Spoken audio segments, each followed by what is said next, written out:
Qui est Sergio Martinez, le futur crack du football espagnol? Les amis, j'espère que vous allez bien. Je suis content de vous retrouver pour cette nouvelle vidéo. On va balayer l'actualité du Real Madrid. Il y a quelques infos qui sont sorties et on va parler de ce milieu de terrain, ce jeune Sergio Martinez. L'information a pop hier. Apparemment, le Real et le Barça seraient intéressés par ce profil. Décidément, on est intéressé par les mêmes joueurs. On va revenir un petit peu sur son cas. J'ai regardé ce matin en replay Racing Club Santander Villarreal. Je voulais voir à quoi ressemblait ce petit crack, ce petit joueur, ce milieu de terrain. Il a mis un banger et je peux vous dire qu'il a un fort potentiel. C'est un vrai talent. Mais on en parle un peu plus loin dans la vidéo. J'espère que vous allez bien. Je suis content de vous retrouver pour une nouvelle vidéo actu. On perd pas les bonnes habitudes. On dépose le petit like, ça aide beaucoup pour le référencement et ça soutient la chaîne. Abonnez-vous si ce n'est pas encore fait. On va suivre toute la saison du Real Madrid avec José Mourinho, les nouveaux joueurs cette saison. On espère une belle saison. Donc abonnez-vous, activez la cloche pour ne manquer aucune vidéo et réagissez en commentaire. Est-ce que pour vous, ce serait un profil intéressant? On sait que le Real est toujours à la recherche d'un défenseur central et d'un milieu de terrain. Est-ce que vous avez des pistes? Est-ce que vous avez des noms, des joueurs à proposer? Balancez-les en commentaire. J'ai hâte de vous lire. On est parti pour la vidéo. Comme je vous disais, confirmé, le Real continue de surveiller les options en défense centrale et au milieu de terrain. José Mourinho veut des signatures dans les deux postes. Donc on sait que Mourinho veut encore se renforcer. Il y a des manques, on a pas mal de blessés encore du côté de la défense. Cependant, le club est clair pour que de nouvelles signatures soient possibles. Des départs doivent avoir lieu. Et c'est ce qu'on dit depuis le départ en fait. Le mercato est bon, il y a des bonnes arrivées, on allait chercher des profils et des joueurs intéressants, c'est des joueurs qui sont expérimentés avec un certain âge, donc ça rentre dans la DA et dans le plan de José Mourinho, il veut des joueurs confirmés et établis tout de suite prêts à l'emploi. C'est ce que je vous disais en fait, le but c'est de win now, de gagner tout de suite, c'est vraiment un plan à court terme. Maintenant, on doit se renforcer encore avec un milieu de terrain. On sait que Rodri, ça ne s'est pas fait. Et on cherche toujours un défenseur central. Malheureusement, il n'y a pas énormément de noms. Mais le vrai problème, c'est les départs. À part tous les jeunes du Castilla et les jeunes du club qu'on a vendus, il n'y a personne dans l'équipe première qu'on a pu vendre. À part Gonzalo Garcia. Et c'est tout. Et c'est tout. On a vendu Gonzalo Garcia. Sinon, on a encore plein de poids morts. Je parle de Raúl Asensio, qui n'est pas prévu dans les plans, qui n'a pas joué une seule minute lors des matchs de pré-saison. On sait aussi que le club veut se débarrasser, entre guillemets, veut vendre Camavinga, qui n'est pas aussi dans les plans, malgré que lui a eu pas mal de temps de jeu. Tchouaméni aussi était sur les tablettes pour certains clubs. Donc pour l'instant, on veut vendre. Enfin, il faut des départs, mais le Real Madrid ne veut pas vendre. C'est compliqué pour faire sortir les joueurs du club parce qu'ils ont des bons salaires et ils sont plutôt à l'aise du côté du Real Madrid. Le message du Real concernant les nouveaux recrutements. Quelqu'un doit partir pour que de nouveaux recrutements soient effectués. Aujourd'hui, je ne vois pas qui pourrait partir. Peut-être un Ferland Mendy pourrait laisser une place. On parle de Raúl Asensio, mais il s'est blessé. Peut-être une blessure diplomatique. On sait que lui, il ne veut pas partir du Real Madrid aussi. Franco Mastantuono, je l'ai oublié, est parti. Ok. Mais il faut encore libérer de la place. Et j'avais pensé aussi à Hendrick, mais apparemment, José Mourinho compte sur lui la saison prochaine pour évoluer soit dans l'axe ou bien sur l'aile droite en tant que remplaçant. Il aura du temps de jeu, donc c'est compliqué. L'effectif est saturé. En plus de ça, on sait que Alexis Syria, qu'on a vu un petit peu l'ailier gauche, un autre Canterano qui a fait de grandes impressions, a été tout comme Mario Rivas, apprécié par José Mourinho. Ils ont eu du temps de jeu. Ils ont disputé plus de 200 minutes. Mourinho est déjà familier avec les deux au cas où il devrait recourir à eux pendant la saison. Il y aura des blessés, il y a beaucoup de matchs, il y a des jeunes qui montent, c'est bien. Moi j'ai le souvenir, Thiago Pittarque la saison passée, c'était quand même une bonne nouvelle. On a eu un petit peu de fraîcheur avec Thiago Pittarque. Aujourd'hui, si un Mario Rivas que moi j'ai adoré lors de cette pré-saison et qui a rendu de très très belles copies, c'est un super défenseur central, très rugueux, très solide, mais en plus de ça avec une belle qualité de relance. Donc moi j'aimerais bien le revoir. Je ne dis pas en tant que titulaire, mais de temps en temps pour faire souffler tes joueurs, tes cadres, ou on ne sait jamais s'il y a des blessés, tu peux faire appel aux jeunes, et ça c'est important. Donc comme j'ai dit, Mario Rivas a fait de très bonnes impressions à Mourinho pendant la pré-saison. L'entraîneur portugais pourrait bien compter sur lui, et sur Alex Syria, qui l'a également impressionné tout au long de la saison. Donc, on a encore des canteranos qui, eux, sont inscrits avec la Castilla, mais tu pourras les faire monter au cas où si tu en aurais besoin. La charnière centrale, on part sur Konaté, Dina Hussein. Ce seront les centraux titulaires en ce début de saison, nous disent The Athletic. En vrai, c'est ce que je voulais, mais en vrai, t'as pas trop le choix.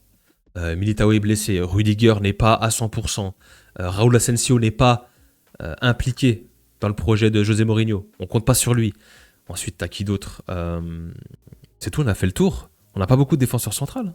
Militao, donc on a Konaté, Dina Hussein, Rudiger, Militao, Raúl Asensio. Peut-être que j'en oublie un. On parlait des milieux de terrain, Rodri. Alors Rodri qui part du côté du Barça. Pour rappel, petit reminder, c'est toujours important de se former des petits rappels, les gars. Rodri en Ligue des Champions, il se fait éliminer par le Real en 21-22. En 22-23, ils font une super campagne. On se prend la marée bleue à l'Etihad. Ils remportent la Ligue des Champions méritée. 23-24, on les élimine, on remporte la LDC. 24-25, on les élimine. 25-26, on les élimine. Il y avait toujours Rodri dans cette équipe. Rodri, j'ai hâte de travailler avec mes coéquipiers et de donner le meilleur de moi-même pour tout remporter. Logique, il n'y a pas de problème. Nous irons chercher la Ligue des Champions et tous les titres. Ok. Donc il est formel. Il veut aller chercher la Ligue des Champions et tous les titres. C'est un vainqueur de Ligue des Champions. Il sait comment la gagner. C'est un winner. Coupe du Monde, Euro, Ligue des Champions. Il n'y a aucun problème. Je ne remets pas en question Rodri. Et il va sûrement apporter au Barça. Par contre, attention.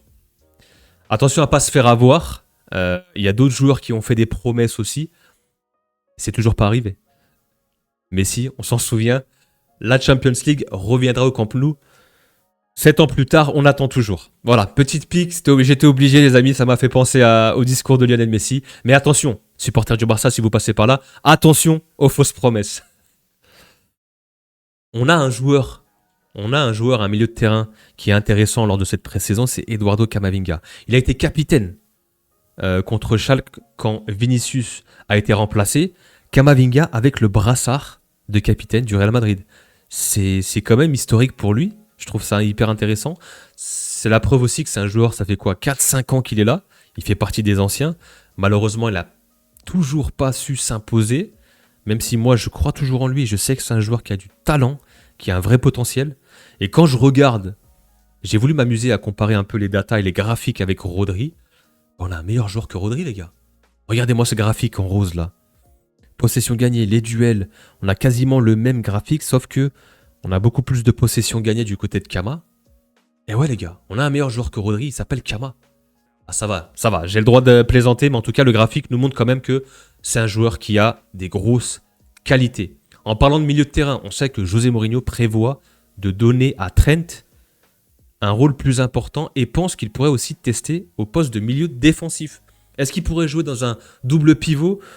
Moi je suis un petit peu sceptique par rapport à cette idée. Je trouve qu'il manque de punch, qu'il manque d'explosivité défensivement. C'est encore un peu ledge. Par contre, ballon au pied, dans la créativité et pour tenir le ballon organisé et créer, j'ai aucun souci avec Trent. Par contre, en tant que latéral droit et rentrer dans le cœur du jeu, un peu comme le faisait Guardiola, là, il n'y a aucun problème. Ou pourquoi pas, lors des fins de match en Liga, il peut toujours dépanner, rentrer ou se déplacer, faire rentrer un Dumfries et pourquoi pas mettre un Trent dans le double pivot. Ok, mais j'ai pas envie de le voir titulaire lors d'un quart de finale de Ligue des Champions, voir Trent titulaire dans un double pivot. Ça va me déranger. Par contre, pour dépanner ici et là, pourquoi pas. On oublie, on a tendance à l'oublier, et je vous en avais parlé tout à l'heure, Thiago Pitarch a signé un nouveau contrat en tant que joueur de l'équipe première au Real Madrid. Ça veut dire que peut-être qu'il est enregistré avec l'équipe première. Il n'est plus enregistré avec une fiche sous la Castilla. Donc, ça limite encore les places pour une recrue. Mais en tout cas, moi, j'ai beaucoup aimé la saison passée, Thiago Pitarch. On voit qu'encore c'est un joueur qui doit se développer, qui est encore jeune et qui n'a pas encore cette mentalité. Il y a eu quelques petites erreurs, on s'en souvient, et c'est normal. Il débute et il va avoir un peu des sauts de concentration. Par contre, c'est un talent aussi. Et il a des qualités monstres, c'est un vrai potentiel. C'est un joueur qui a une vraie qualité technique, qui n'a pas peur aussi. C'est un joueur qui a montré de la personnalité et ça j'ai beaucoup apprécié. Il venait beaucoup chercher le ballon, proposer des solutions. Malgré ces petites erreurs, c'est pas grave. C'est comme ça que tu vas apprendre en faisant ces petites erreurs. En tout cas, on voit un joueur qui est disponible et qui a envie. Et en plus de ça, c'est un joueur qui faisait du pressing, qui était pas avare d'effort. Il sera Mourinho compatible. Donc moi, je pense qu'on va le voir, Thiago Pinto, cette saison, ici et là, prendre quelques minutes, gratter quelques temps de jeu. Et en tout cas, c'est un profil créatif, tout comme Bernardo Silva, tout comme Arda Güler. On va avoir besoin de ce joueur qui sait tenir le ballon au milieu de terrain. Et ça, franchement, c'est hyper intéressant et je suis content, moi, qu'il ait signé un nouveau contrat. Justement, on parlait de joueurs créatifs, on va parler un petit peu du poste de numéro 10. Il y a cette question, Arda Güler, Jude Bellingham, qui devrait prendre ce poste de meneur de jeu? Je ne sais pas d'où vient cette info, je vous la donne quand même, à prendre avec des pincettes. Jude Bellingham sur Arda Güler et le débat sur le numéro 10. Arda est un footballeur incroyable. Je sais que les gens se demandent qui devrait jouer en numéro 10. Mais pour moi, ce n'est pas une question de compétition entre nous. Il possède des qualités que je n'ai pas, et j'ai des qualités qu'il n'a pas. Si l'entraîneur veut tirer le meilleur de nous deux, il trouvera un moyen de nous faire jouer ensemble sur le terrain.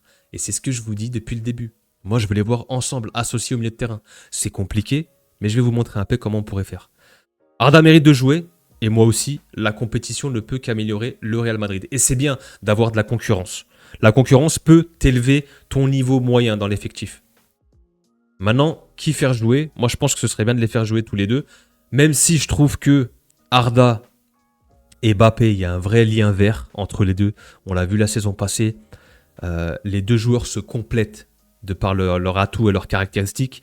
On a un Arda Güler qui, lui, a une vista, une vision de jeu et une super qualité de passe pour donner des ballons dans le dernier tiers. Et Mbappé, lui, en profondeur dans les déplacements et prendre l'espace, c'est le best. Donc en fait, quand tu combines les deux, ça peut faire un duo terrifiant. Et on voit que Mbappé est arrivé avec une forme physique incroyable. On espère que ce sera sa saison. Et maintenant, comme j'ai dit, il faut gagner. Comme il l'a dit lui-même, il faut gagner cette saison. Je reviens sur la compo que j'aimerais bien voir. Je vous avais parlé de cette compo, moi, le 4-3-3, avec une pointe basse. Oui, c'est un peu offensif. Avec un Bernardo Silva en pointe basse, meneur de jeu reculé pour organiser. Et pourquoi pas, en fait, avoir un Bellingham et Güler un peu en poste de numéro 8 et alterner. Avoir un Bellingham qui monte, Güler qui peut venir ici resserrer, ou l'inverse, Güler qui monte et Bellingham qui vient faire le sale boulot et vient aider aussi Bernardo Silva. En tout cas, si on part sur un 4-3-3 et faire évoluer les deux là ensemble, Bellingham et Güler, il faut que les trois là défendent comme des chiens. Ce sera hyper important. Sinon, tu vas avoir un déséquilibre. Moi, je pense que c'est à tester. On sait que par moment, au cours d'un match, José Mourinho avait testé ce 4-3-3. Moi, je pense que c'est une manière et une solution pour faire jouer les deux. Dites-moi ce que vous en pensez en commentaire. Est-ce que pour vous, c'est viable d'évoluer comme ça en 4-3-3 avec ce trio au milieu de terrain? Une autre variable, pour toujours faire évoluer Güler et Bellingham, eh ben on fait rentrer Güler en tant qu'ailier droit, mais plutôt milieu droit, je dirais. Pas ailier droit, mais plutôt milieu droit. T'as toujours ton Bellingham en tant que numéro 10, ton double pivot qui, normalement, somme toute surprise, devrait débuter, ce sera Valverde, Bernardo Silva, très complémentaire, et j'ai beaucoup aimé face à Schalke. Dans ce cas-là, moi, je titularisais Dumfries. Pour cette compo, pourquoi pas mettre un Trent et laisser le couloir à Diomandé. Par contre, ici, je prends un Dumfries qui peut prendre ce couloir-là, faire son cheval. Güler qui le rentre dans le demi-espace, dans le cœur du jeu, pour être aux côtés de Bellingham, avec un Mbappé en pointe et Vini qui garde son côté gauche. Et au moins, tu as Valverde qui peut venir compenser un petit peu Dumfries et Bernardo Silva ici à la création en tant qu'organisateur. Voilà mes deux compos titulaires pour ce Real Madrid. J'ai hâte de vous lire, dites-moi en commentaire ce que vous en pensez. Est-ce que vous avez d'autres idées, comment faire évoluer Bellingham et Güler ensemble? N'hésitez pas à partager ça dans les commentaires, je vous lis les amis. On continue les infos, justement, je vous parlais de Hendrick. Mourinho veut comme option Hendrick à la fois sur l'aile droite et en tant qu'avant-centre. L'entraîneur ne voit pas Fede et ni Bernardo Silva jouer à droite. Donc en fait, pour lui, Fede et Bernardo Silva, c'est au milieu de terrain. Et je suis content, je préfère voir ça. On a des milieux droits, on a acheté un joueur à 130, 140 millions, je vous le rappelle. Il peut jouer à droite. On a Arda qui peut jouer milieu droit, comme je vous ai montré, intérieur. Donc en fait, tu as Hendrick aussi, qui peut venir dépanner à ce poste-là. On arrive au dossier et au jeune joueur Sergio Martinez, la jeune pépite, le futur crack espagnol. Le Real apprécie le joueur, mais est réticent à payer sa clause libératoire de 3 millions. Okay. Le club explore d'autres moyens pour le recruter s'il rejoint l'équipe. Le plan est qu'il joue pour Castilla. Je ne comprends pas l'idée de le faire jouer avec le Castilla. Ça n'a aucun sens, sachant que lui commence ses premiers pas en Liga avec le Racing Club Santander. ok. Le Barça aussi est dessus. Donc décidément, cette saison, ok, il y a la rivalité sur le terrain, les trophées. Maintenant même, en termes de recrues et de profil, il y a une vraie rivalité avec le Barça aussi. Donc c'est un 2007, très jeune, il a 19 ans. Buteur pour sa grande première en Liga. Le milieu de terrain est très convoité par le Real, le Barça et Villarreal aussi. Je pense qu'ils ont été choqués par lui lors de ce premier match. Sa clause est seulement à 3 millions. Donc, qu'est-ce qu'on en pense? Je vous remontre, on va essayer d'éviter de se faire strike. Voici le banger, il est là à l'entrée de la surface. Je vous montre ça en saccadé. Il envoie une pépite. Le gardien ne bouge même pas, ça part pleine lucarne sous la barre. Ça a été flashé à 126 km/h. Donc plein de confiance, des débuts rêvés pour lui. On le voit à sa célébration, il est comme un fou. Donc c'est hyper intéressant, très content pour ce jeune Sergio Martinez. J'ai regardé le match ce matin les gars, honnêtement, c'est un joueur qui a de la qualité technique. Franchement, il a déjà beaucoup de personnalité. C'est un milieu de terrain moderne. C'est un joueur qui est capable de jouer sous pression, qui est capable de délivrer des très belles passes aussi. Il a cette faculté à organiser le jeu. Il peut jouer, j'ai l'impression, à plusieurs postes. Vu ses qualités, ce que j'ai vu, il peut jouer 6, il peut jouer 8, il peut jouer 10. Donc c'est un joueur polyvalent qui peut jouer absolument partout au milieu de terrain. Il est assez grand, 1m85. Comme j'ai dit, très belle qualité technique, très belle qualité de passe. C'est un joueur intelligent qui est capable de construire aussi, toujours là à proposer une solution. Donc c'est un profil de milieu de terrain moderne, polyvalent, 19 ans, qui joue en Espagne. C'est un pur produit de Santander. Donc en fait, moi je pense l'idée, ce qu'il faudrait faire, parce qu'il y a déjà le Barça qui est dessus, il y a Villarreal, j'ai entendu dire qu'aussi il y a Salzbourg et Bruges, il y a quelques clubs comme ça, hipster, qui veulent le recruter et le développer. Je pense que si tu le veux vraiment et le coffrer sur le côté, achète-le, fais péter sa clause à 3 millions et tu le laisses une saison complète en Liga avec le Racing Club Santander. Tu le laisses en Liga, comme ça il fait ses dents, il peut se développer dans le championnat et tu regardes ce que ça donne et la saison prochaine tu le rapatries et peut-être que tu pourras lui faire une place. C'est compliqué, on a déjà 6 voire 7 joueurs avec Peter Schmann en milieu de terrain, mais en tout cas moi ce que je ferais c'est que je l'achète, je fais péter sa clause et je le laisse en prêt avec le Racing Club Santander qui fasse sa saison en Liga tranquillement. Donc en tout cas voilà, c'est un super beau joueur, très beau profil, jeune, espagnol, c'est pur produit espagnol, c'est milieu de terrain hyper technique. Les petites stats, c'est un but déjà, 86% de passes réussies dans le camp adverse, 77% de passes réussies, 3 dégagements, 6 contributions défensives, une récupération. Donc hyper intéressant. On voit ici ses stats, 97% d'actions défensives, 90% de touches. Voilà, c'est un joueur qui franchement a des belles qualités, c'est un pur produit espagnol. On voit il peut jouer partout au milieu de terrain. Donc ouais, pourquoi pas, mais comme j'ai dit, en prêt. Voilà, ce sera tout pour cette vidéo actualité, les amis. J'espère que ça vous a plu. Si vous voulez soutenir la chaîne aussi, j'ai baissé les membres, le tarif pour les membres. Pour toutes ceux et celles qui veulent s'abonner, qui veulent soutenir la chaîne, c'est un moyen directement de pouvoir soutenir. Je crois que j'ai descendu ça à 1 euro symbolique.